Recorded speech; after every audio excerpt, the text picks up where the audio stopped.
இதயம் wishes you a very happy new year.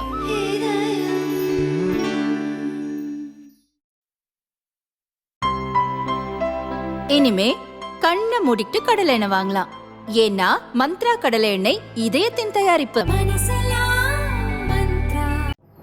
வணக்கம். செய்தி சுருக்கம்.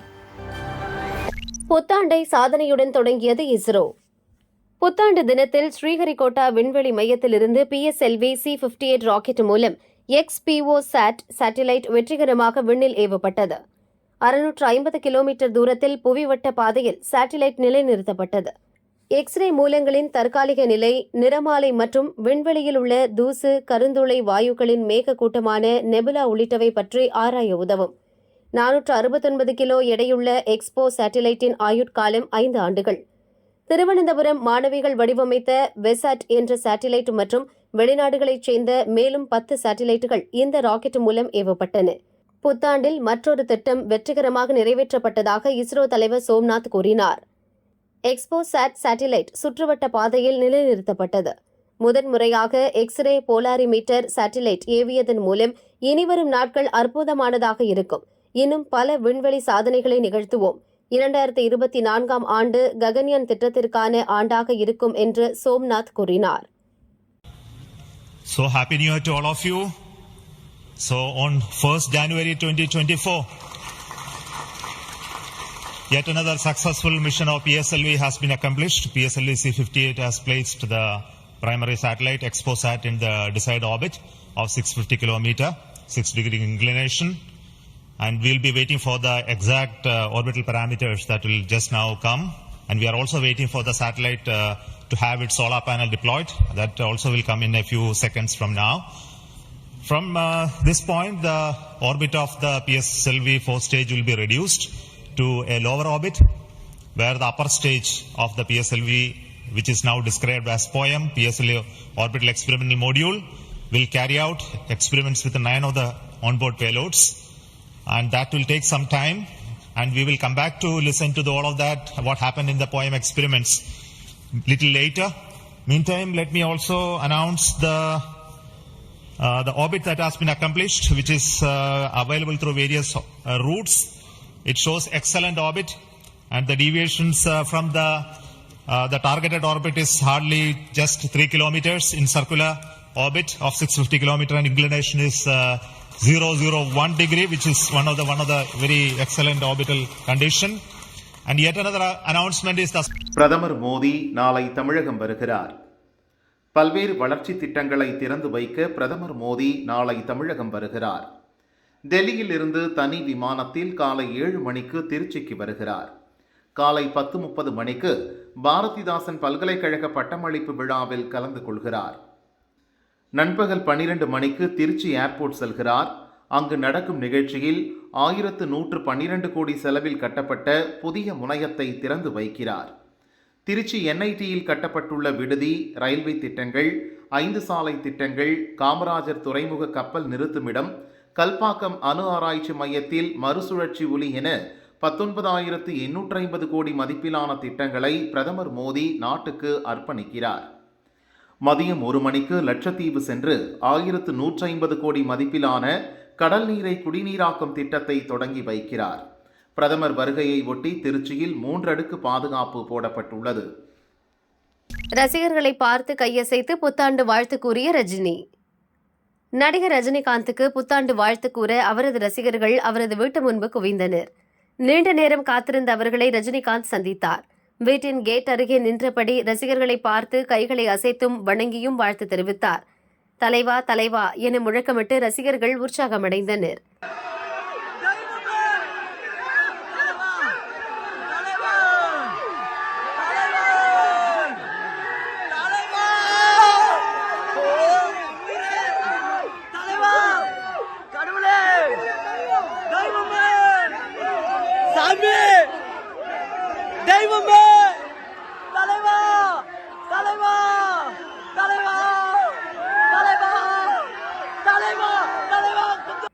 ரஜினிகாந்த் வீட்டிற்குள் சென்ற பின் ரசிகர்கள் அங்கேயே கேக் வெட்டி புத்தாண்டை கொண்டாடினர்.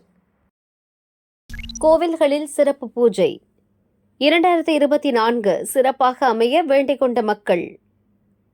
ஆங்கில புத்தாண்டையொட்டி தமிழக கோவில்களில் சிறப்பு பூஜைகள் நடைபெற்றன.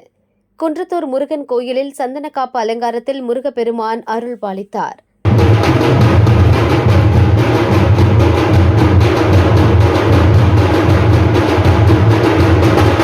காரைக்குடி பிள்ளையார்பட்டி கற்பக விநாயகர் தங்க கவச அலங்காரத்தில் காட்சியளித்தார்.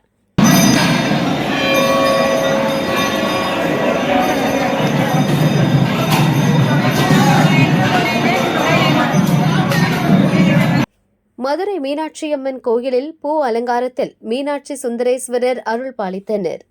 மகிழ்ச்சியா அம்மனை பார்த்ததுல ரொம்ப சந்தோஷமா இருக்கு. எல்லாருக்கும் அந்த சந்தோஷம் கிடைக்கணும்னு மீனாட்சி அம்மனை வேண்டிக்கிறோம். வருஷம் நான் ஜென்ரலாக தாங்க வேண்டுவேன், எல்லாருக்காகவும் தான் வேண்டிக்கிறது, தனியாக எங்களுக்குன்னு வேண்டுறது இல்லை. நோய் நொடி இல்லாமல் அவர் சொன்ன மாதிரி சந்தோஷமாக நிறைய மழை வந்து விளைச்சல் நல்லபடியாக இருந்து தமிழக மக்கள் நல்லபடியாக சந்தோஷமாக இருக்கணும், அவ்வளோதான். எப்பவுமே வருஷம் ஜனவரி 1 நான் இங்கே தான் வருவேன். நான் அம்மனை தரிசனம் பண்ணிட்டு தான் போவேன். அதனால் அம்மனை தரிசனம் பண்ணால் என்ன நல்லாவே நடக்குதா தோணுது. ஸோ அதனால் வருஷம் இங்கே வந்துடுவோம். இந்த வருஷம் எல்லாமே நல்லபடியாக நடக்கணும்னு எதிர்பார்க்குறோம். இந்த 2024 வந்து எல்லாருக்கும் அமைதியாகவும் ஆரோக்கியமாகவும் ஹாப்பியாகவும் பீஸ்ஃபுல்லாக இருந்தது. Happy new year to everyone. Tiruchendur Murugan கோயிலில் நள்ளிரவில் விஸ்வரூப தரிசன பூஜை நடைபெற்றது.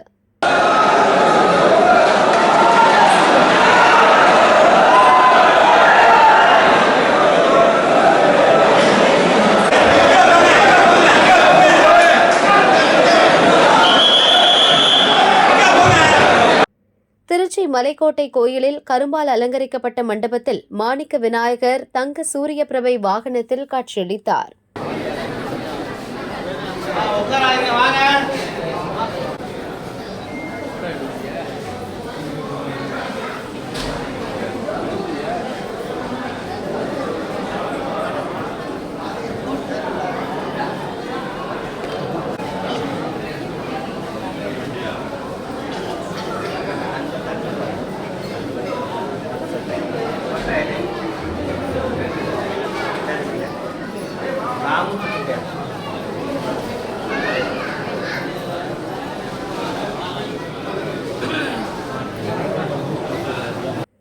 நாமக்கல் ஆஞ்சநேயர் கோயிலில் 7 டன் மலர்களால் சாமிக்கு புஷ்பாஞ்சலி செய்யப்பட்டது.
தஞ்சை பெரிய கோயிலில் பெருவுடையாருக்கு புத்தாண்டில் சிறப்பு அபிஷேகம் நடைபெற்றது.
காரைக்காலில் காரைக்கால் அம்மையார் கோயிலில் சிறப்பு அபிஷேகம் பூஜைகள் நடைபெற்றன.